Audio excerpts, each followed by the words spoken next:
hedder Sofie Gossmann Jensen, og jeg er 18 år. Jeg kommer fra Lunderskov, og til daglig der går jeg i skole på KG på HF sidste år.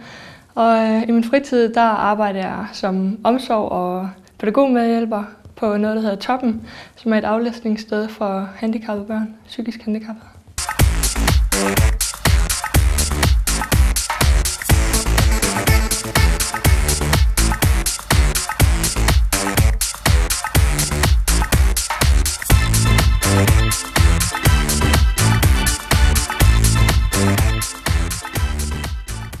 Det er mig, der skal vinde den danske Miss World-konkurrence, fordi at, jeg giver plads til andre.